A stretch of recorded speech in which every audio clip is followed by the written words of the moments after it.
Awesome. Well, good.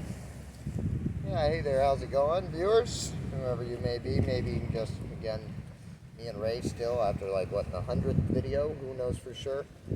Bunch of them been pumping them out like crazy. Their upload speed is slowing down, and it was pretty slow originally, but now YouTube has limited us, and so, not a big deal, though. We've been uploading quite a bit. I guess I can understand that they would have a data limit for that, anyhow. So, I'm just trying to bring you in on where we are progress-wise. There's been a whole lot of progress you have not been seeing when it comes to toe exercise, but every day and every night for many, many days, for the entire time we've been here pretty much, I've been working on the toes, opening the toes constantly, non-stop. Not even to have sex, we haven't been stopping, and it's been quite frustrating for Miss Ray sometimes. Now, she's real supportive, real beautiful person. And, but yeah, so we've been doing different practices, different understandings, different judgments, different feelings, all kinds of really amazing different channelings and activations and empowerments. And so we videotaped a lot of that stuff. Not as much as what's been occurring, but as we've been looking at the amount of videos that are being uploaded, the amount being put out to the world is daunting at this time. It's quite a lot. It's like, if you were to actually watch our channel in full, it's like you've hung out with us for at least a week of your time, it's a long time. That's if you watch back to back too, without end. So we have a lot of videos right now. It'd take a lot for somebody to come up to where we are, pretty much. Either way, welcoming you back. Now we've gotten to a place in toe practice to where I just had the mantra inside of my head, or the mudra, or the spoken word feeling that to not anymore do my toe practice laying down. Now, maybe at a time, it was good for that. But now it's become necessary for me to complete the practice standing, as to make sure that the entire leg structure, all of this, this here, from the ankle, from the ankle on down to the foot is really supported and open. So one of the practices that we just came into was showing Miss Caroline here to maybe have her foot loose, hanging, and then allow it to go at the ankle. Right now you'll see that my foot is not loose and hanging. But that's because when I pick up my foot, I feel it like I'm feeling a hand right now. So I can feel I was going to say the entire outside of the foot, but I can feel a lot of the outside of the foot's main structure, and so that's the point of this practice, is to open up the rest of the outside feeling of the foot. And so, being we kind of missed some of the legs earlier due to my nudity, I'm wearing shorts now. Not as fun, I have to say. It does feel an extra tension. There's stuff here. It may seem like not that big a deal to somebody, but when you're working with very subtle frequencies, this is a dense object, especially when it's not vibing at the same rate as your flesh, which is moving at a silky smooth, Miss Ray would say. And that's wonderful to hear. And I just moved tension points, so I had to catch myself somewhere. But you see, we're moving in a very interesting manner with the foot. And so it's the foot that's causing the need for all of the other motions to be how they are. And if the foot wasn't moving, then these motions wouldn't be happening in this way. So the foot's doing it in a really amazing fashion. It's just about really being able to follow the forward momentum of the original motion that began it to continue its surrender, flow, formlessness. And then you just have to find out when you create tension through observation, when you do, just about anything that can bring you out of balance with the center point of the moment and whatever it is that's happening, being able to be patient and present, allowing it to unfold, right here, I had a time and a moment where I lost focus on where I was in my foot and my other leg, and then, in the rest of my body, because I was wondering what it may be looking like to be doing the motions. So wondering if the motions were coming together right, how they were hooking together with the voice in a certain way, and so that caused me to lose balance on parts of the other system. And so this is where the opening of the foot is very amazing, is that the opening of the foot actually is this same practice where you keep the feeling of the entire system and then not grabbing onto any one part of the system too hard. You grab onto the entire system quite subtly, which allows feeling to bleed into the center of the frequency of that part of your body and open it from the center outwards. This is a good way to explain how the breath is able to do this, breathing in. So you can do this with your body as well. So if I were to gain tension by observing any point of the body more than another point, that's when I would begin to lose balance. And this is also what happens with ego, with favoritism, with purist mentality, with all of these things within reality. That we gain a focus point on one point so much that we lose sight of all of the other points. And all of us have been doing this for a very long time, and that's okay, quite perfectly. No reason to judge us. For the benefit of all beings, we've been the heroes of consciousness, bodhisattvas embodied to the liberation of all beings. And so, but we can see where, yes, at this time we are currently balanced in a place of preference or fixation that's causing us to not be able to see the whole of ourselves in a certain formless fashion. And this is a practice that in a way is really reflective of how that is. Whoa, I'm so glad we were able to release that leg, as this leg was getting tired. We were staying in a really amazing point there, a fixed point though. And so this was working just one muscle system. We can oscillate to different ones, creating a greater ability to hold posture for longer. But also, it's funny the way that everything works so perfectly that it be that I become tired at times when I'm no longer meant to be awake in a place. Maybe I am fatigued with a certain situation or experience, and it be that I just don't have any more energy is why. The feeling of tiredness is the exhaustion of the rest of the karmic energy that allows me or allots me to be in that current positioning. So you see, that's why eventually, through expression of energy, we simply have no ability to continue moving in ways of illusory dissonance to ourselves, like you working and forcing yourself in the world. Eventually, that karma will work itself out, and you will not be able to do this any further. For some reason, no force in that manner will be capable for you, and you will wonder why. But that's because you've accepted that force so much that that force is no longer able to catch you. And so we can do this with all of life, you see, as well. Accepting so much, allowing so much the flow of life to move through us that finally it balances in a place where we are empty and not it. But we are not it. We are simply the vessel of its expression, and really who we are really is the observer of the vessel of this expression, which somehow plays around so simultaneously that we actually could call it ourself, and an amazing, phenomenal, amazing experience. So, anyways, so I just really wanted to bring us into this amazing toe practice, into this amazing foot opening, into this amazing sharing of life that we're currently in at this moment, as it was becoming potent. And it was showing me that, yes, this toe opening is kind of actually obvious at this time to show the ways in which it's oscillating with the energy, the way it's moving the rest of the body. Also something that I myself may wish to watch and review and see and critique and find out if I could, get myself more harshly in the mode of motion, through the watching of myself, also a gentling and a subtlety in the way in which I'm able to see that I am working efficiently in this way, in the center pattern of this channeling. And that's really amazing as well to me.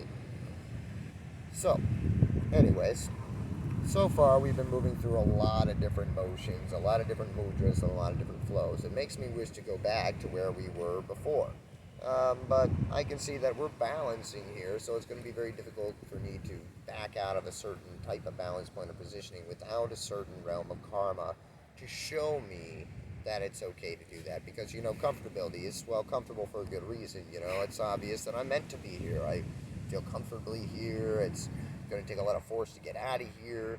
Now, if my leg starts to hurt, there will be a compassion-driven, almost emergency style within me that lights up my neural passageways and sends emergency-style frequencies to my motor neurons and all of my body, getting me ready to move in a way that is beneficial for myself, beneficial for my leg and its health. No matter what is going on in the world, if my leg breaks down, I cannot continue to do things. So there's not really a good point to take myself to the point of destruction. Now, there are times when there are places in which I can transcend the barriers of my mind. I've done that so much now that I need to make sure that I'm always very mindful of my body and its positioning, because my will is ridiculous. I could stand here probably until my leg broke. Would my leg break? I have no idea, because you know what? I have never stood somewhere until my leg broke. Why have I never stood somewhere till my leg broke? Because I love myself and my legs. I've stood somewhere for a very, very, very long time in high energy positions and maybe even forever in those positions, but at those times my legs could not break. If my leg at any time during that moment would have been able to break, I would not have been able to hold that position, because I love myself too much to let my leg break. And that's a kind of cool self-compassion that's necessary at a certain point to be able to, continue to sustain motion. Otherwise, you're just going to rest into still emptiness samadhi forever. It's no problem. People can oscillate on that kind of an amazing developed frequency and reflection. The kind of thing that I'm doing is more the embodiment of a very much more active way of style of realization. And I'm also not seeing those guys as doing certain things that I believe are possible, but I am very happy with their amazing beauty and their phenomenal expression and their wonderful realization and the great equal necessity there is for them, for me, for yourselves, for anybody else as well. Anyways, so the body, the motion, the flow, all of these things reaching a greater realm of comfortability, a greater realm of ability to follow flow, seeing how everything moves itself.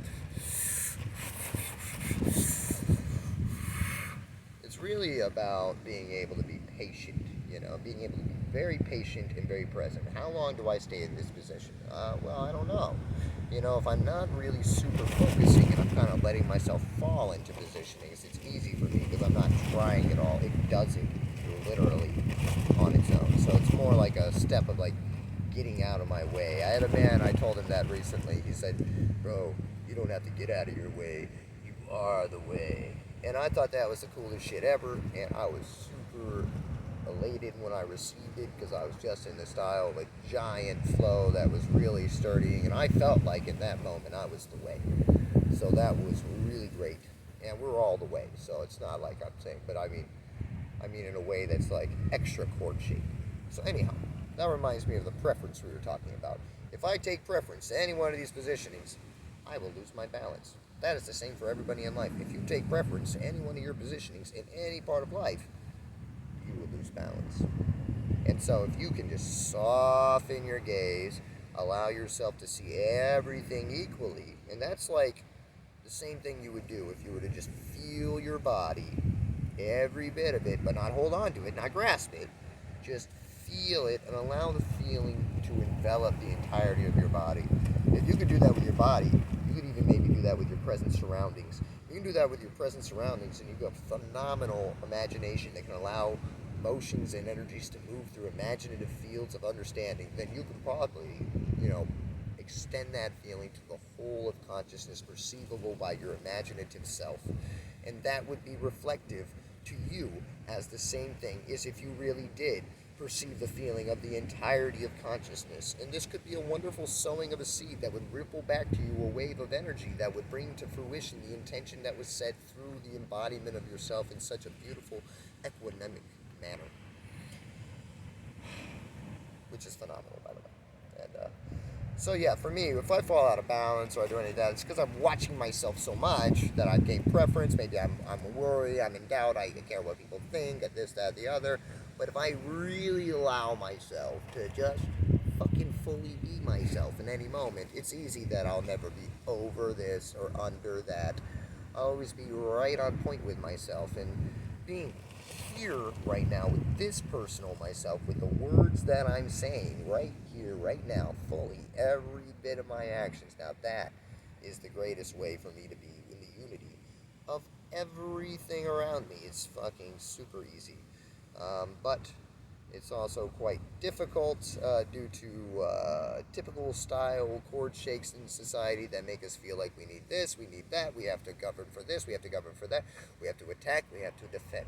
We have to protect ourselves in this way, we have to worry about the future, we have to do this, we have to do that, we have to do this, we have to do that. It doesn't allow us the time really to settle down in a certain sense, but in another way, it provides us the only agitated momentum possible to cause our settling. And so, what a great thing it is, you know. Because we are really good at becoming comfortable. And we are really good at having no reason to grow. And so, life provides us every reason we could ever wish to grow. And that's just the most amazing, phenomenal, wonderful, gorgeous blessing that could ever happen. And we'll see that all of life is this same blessing entirely, whether it be a positive or a negative or whatever it may be perceived. And that's one thing that is just fucking fantastic, I gotta say. Anyways, so let's see what else comes through with this little standing channel. I kind of dig the standing talking because the sitting talking, as you saw before, would hurt my neck, it would hurt my shoulder. And I mean, still, it's going to take a little bit because I've been sitting so often for me to be strong while I'm standing. But I'll tell you that when I rest in the moment and I am really super on point with all my body, I really don't feel like there's anything wrong with me. Right now, my leg feels like it's kind of suffering in the way that it's really heavy, holding myself this straight for this long on this many different points. But I've been opening my foot, you see, so this is wonderful because as I move to just the slightest difference in position on my foot, I now have seemingly a completely new muscle to be standing on. Of course, this can max out the leg muscle and its possibility for doing things, but this also provides like a giant acceleratory possibility as the next time you do it, it's not just one muscle group that's going to be affected, but every one of your little connector muscles and all those things. And so every time you stand, you're going to feel like, wow, man, how did I become this much greater? It's amazing. It's phenomenal. It's what happens when you work everything in equal balance and unison, which eventually just becomes the thing as we see where we're lacking and then we make up for that space. And we see where we're lacking and we make up for that space. And we see where we're lacking and we make up for that space. This is all reflected through the motion of the body in every cycle in life. If there's anything that you do that you become present with, it will be reflective of the entire cycle of your understanding. And as you become greater at it, it will be reflective of how you are becoming much more fluid and smooth and great at doing probably all of your life. And it actually may be reflective as well of your ability to articulate yourself authentically, impeccably, honestly. All of those things are pretty much the same thing, but I like to use words that distinguish a singular thing so we point to it much more directly than maybe what one word could capture. And we can do that with all of life too, so we don't just do this one practice, but also this and this and this and this and this and this and this and this. And as you come into the flow of yourself and your heart, you'll see that it is so formless, the heart, the way that it teaches, that you will not have the ability to fixate to form, and it will provide so many different teachings that you have a fullness and way easy ability to balance and come into grounding. I can't believe that we, as a society, don't have our feet open. It's astounding. We're human beings. They need to be open. It's the way they're meant to be. They're like paws. You're an animal.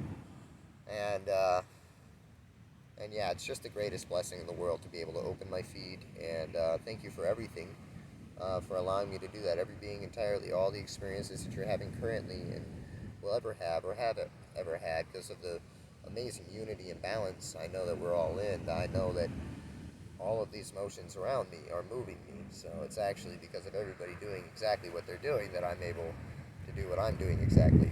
And also myself for them, and all this amazingness with everything in an equal balance. And that's just the most amazingly phenomenal thing in the world. I love following these flows. It can be difficult right then. I just moved down thinking I was going to slice my way out and be done with this, but then I hurt my knee. And so what did that get me to do? But go back the other way and see, okay, that is not the route of motion, because if it hurts me, it's not my route. The route that I'm supposed to go through is the path of very least resistance, and there is a route for me that's always in unity and harmony with the entirety of the system. So it's most likely that I moved kind of rashly and quickly, and so that's what caused me the possibility of creating tension in the fluidity of my being. Now, if I just follow it, it will lead me to the places in which I need to be. It will lead me there very, very, very safely. And so it's just about me being able to be present with me if I'm going to be actually, led there safely, or if I'm going to skip part of the motion and then have to balance, and if I'm really good, maybe I can do that every time. But if I'm not, it's possible that I might fall. So for me, I don't like to take risks, and I'd rather just live in a world where I don't take risks. So the more present I become with every motion, the less I have the ability to cause myself any harm. And so it creates the compassion and skillful means necessary for me to refine, become greater and greater in my awareness and my discipline, my diligence for myself and all other beings. And so it's a very beautiful, wonderful practice. I'm not sure that anybody could really come into it too well with me or not. We've been going into it, me and Ray, and you've seen some other individuals. Some people aren't able to go with me in the flow, though. You'll see it takes a certain type of being for me to really wish to work with you at this point, but in the future that could change.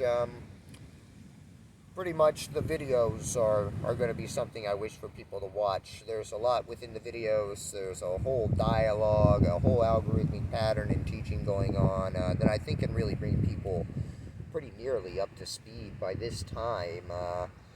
And if not, then we're still making videos. So, but yeah, and obviously everything spontaneous and unformed in the flow. But yeah.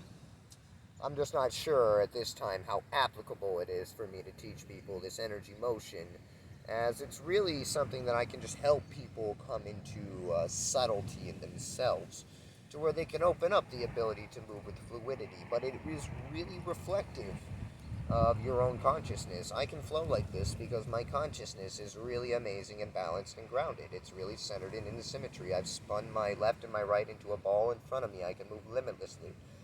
And I've experienced it constantly,